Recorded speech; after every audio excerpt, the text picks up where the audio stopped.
If I had £1 for every time someone told me they were spiritual but not religious, I would have a lot more pair of dungarees, actually, and possibly some more shoes.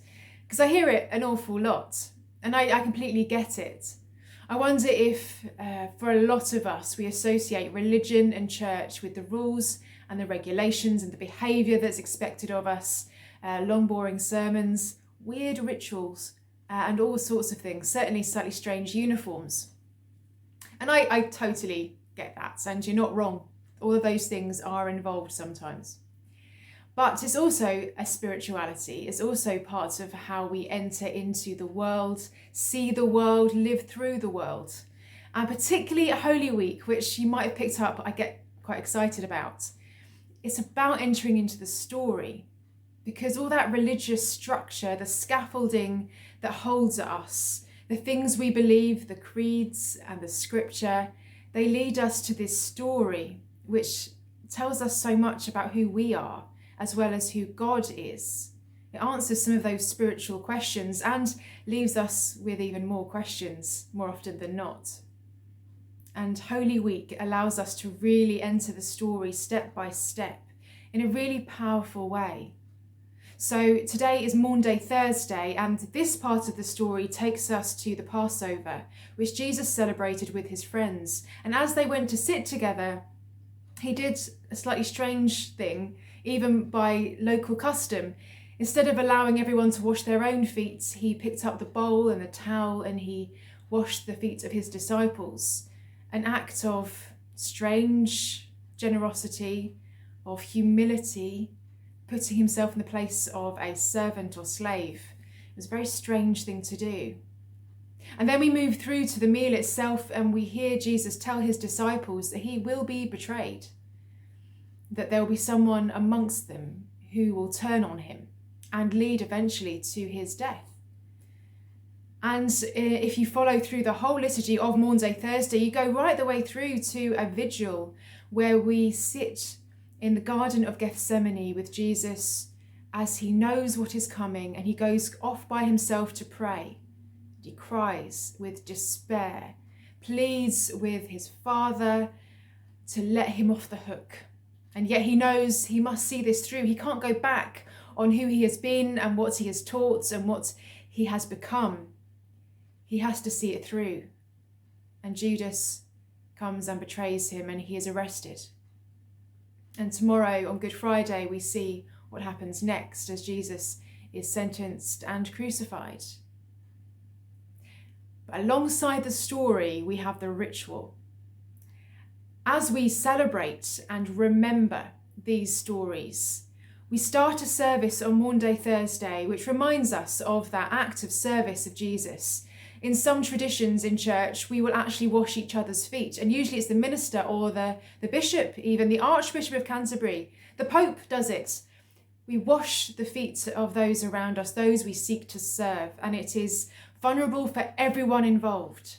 I don't know if you love your feet or you're a bit embarrassed by them, or they're just a bit manky, I don't know, no judgment. But it's quite a vulnerable thing to get someone else to touch them, let alone wash them.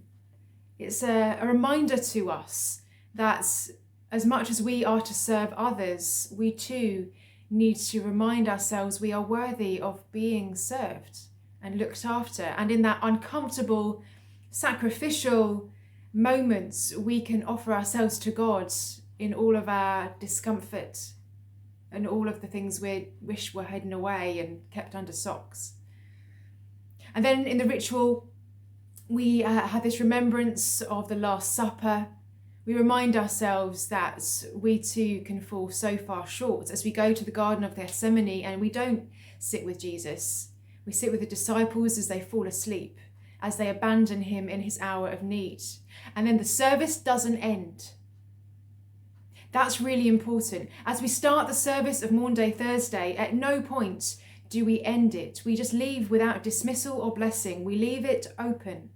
And even if we observe the vigil and the Garden of Gethsemane, we sit in that awkward, uncomfortable betrayal, acknowledging where we have fallen short, but we don't end the service. It just sits. And we come back together on Good Friday And we hold a service of remembrance as we remind ourselves of Jesus' crucifixion and death on the cross. But the service doesn't end. We don't say the dismissal or the blessing, we wait. And the service only continues on Easter Sunday as we gather again and remember the next bit of the story. And only then do we carry on in praise and celebration as we remember that Jesus defeated death, rose from the dead, and came back to walk with us. And then we end the service. And we are commissioned in that ending, in that dismissal, in that blessing, to go off into the world and go and live this life of love. So this culmination of Lent and Holy Week, this peak of the Christian story, is not just a fun reenactment, though it can be, because donkeys and foot washing, and it's just a theatrical student's dream. But it takes us through those human emotions from a sense of humility, of being reminded of our worth, of confession, of seeing ourselves truly as we should, which is fallen short and getting it wrong, and letting each other down and letting God down. And then we're reminded of the sacrifice that Jesus made for us. And then God returns to remind us that we can never be separated from God's love. Not even death can separate us from God's love. There is nothing that will stop God's love. So as we journey through these days, it's an opportunity to take stock once more, but ultimately reminded the story doesn't end until love wins.